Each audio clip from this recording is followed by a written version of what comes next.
youth representation has been minimal in the 15th BRICS Summit, and some organizations are calling for inclusion. That's as the future of the global economy, including in the BRICS bloc, speaks directly to youth involvement.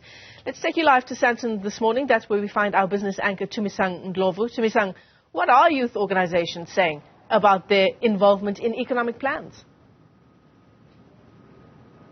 Michelle, it is quite vital to have an agenda of the youth when the discussion is brought up by the BRICS bloc, talking about the future economic landscape, plans to get to an advancement and acceleration of activity and participation within member states. That can't happen without the voice of the youth. And I'm joined by Kanakana Mudzanani of the SA Youth Economic Council here. Thank you so much for your time. What is the role of the youth in BRICS as the 15th summit commences? Because we haven't heard too much about the youth taking part in the conversations that are more or less at a higher level of global activity. No, good morning to you, Tumi, and good morning to your viewers as well, and thank you so much for having us. I think it's quite critical to understand that when you are speaking about BRICS, you're talking about a group of nations wherein the population is relatively quite young. So it is quite imperative that when we have these discussions, young people are at the center of these discussions. But what we are more interested in as young South Africans is to ensure that at the very end of this 15th BRICS Summit, South Africa has achieved objectives which are going to be sacrosanct to the project of youth development. So we are more interested in seeing an economy post this summit that is much more favorable to small businesses. We want to see an economy that acknowledges the fact that a just energy transition, as it takes place, it must take into account the fact that young people have to be at the center of that energy transition. But what we are also interested in is a synchronization of the financial system,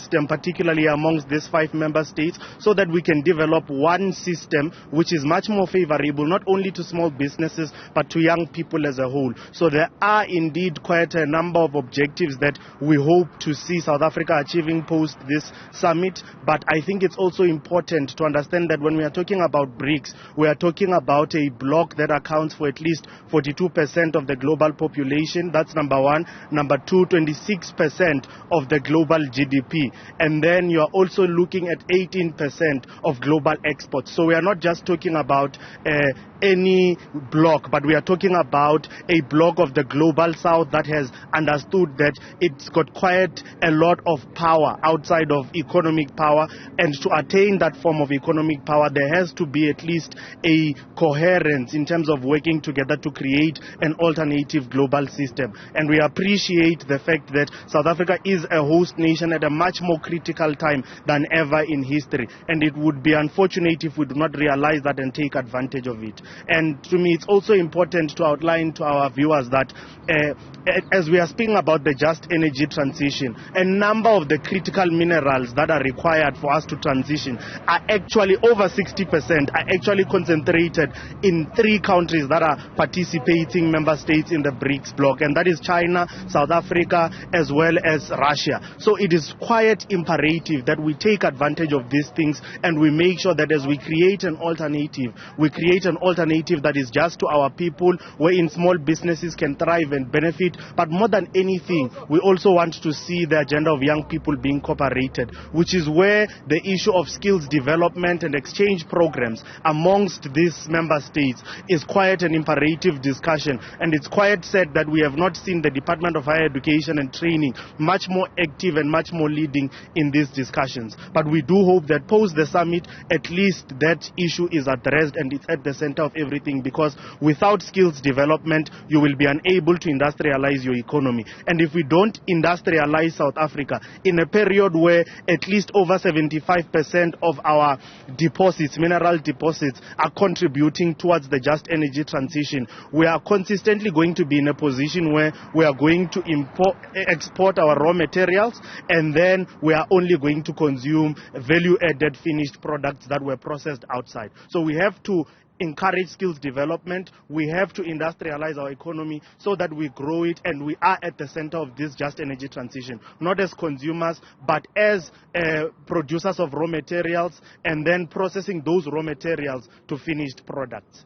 Critical points you raised there, but that will not take place if there is no political will that will feed into the economic, dictation of all these deliberations here being implemented. It's something that Patrice Motsepe raised yesterday, that implementation is going to be the make or break of all agendas that are agreed to here.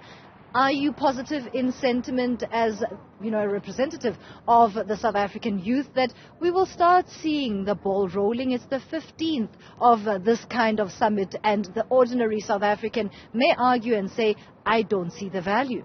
One of the good things that at least the President of the Republic outlined in his foreign policy address before the commencement of the summit was acknowledging the fact that in all these member states, as political transition takes place, it seems as if there isn't a continuation of some of the agreements that were entered into by their predecessors. So he kept on mentioning the fact that we need to create a bloc that is functional regardless of political transitions that may take place in all these member states. So that was a good starting point. But from our perspective as the South African Youth Economic Council, we are a firm believer of the fact that each member state must play its part.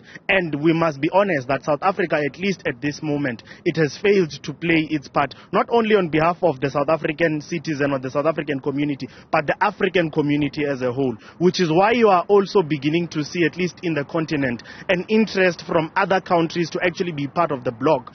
That shows you that we've had our shortcomings as a country, and unfortunately we do not have much time. We need to attend to those shortcomings. For instance, to me, South Africa has not used the BRICS Bank or the New Development Bank now efficiently. We have failed to borrow from that bank, and I think it's high time we encourage our government to say, now bonds are being issued in local currencies. We have to utilize this bank instead of always resorting to the IMF and the World Bank. And the New Development Bank as well must also ensure that it becomes an alternative financial system outside of the IMF and the World Bank, as President Lula was saying.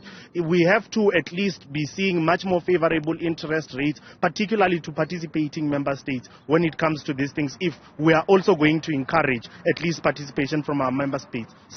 But outside of that, to me, I think we have all seen that there is resistance into financing coal projects, and this is your coal power stations, even coal mines from the global west, right? So I think the global south must come to the realization that China, at least its electricity grid, is reliant on coal.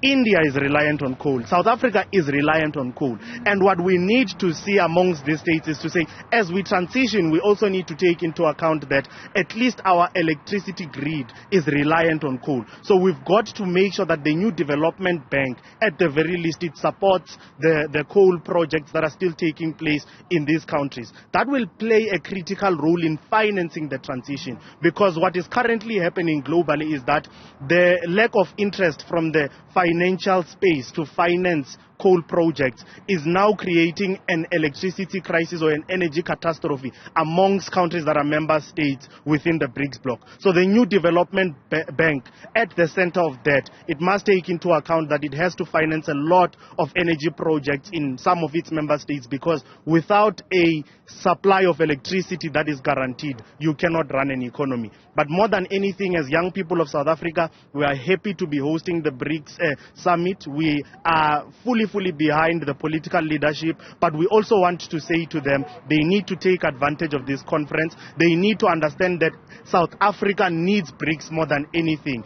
And quite interesting, we're also going to be hosting AGOA in November. So we must also start preparing for AGOA as well, because we're at a situation wherein we have to make sure that our economy functions, our economy grows, and we cannot do that outside of positioning ourselves in the global community. And we've got to make sure that the leadership understands that, and they present solutions that can obviously be supplemented by these global programs to see South Africa becoming a better state, young people getting jobs, and small businesses thriving.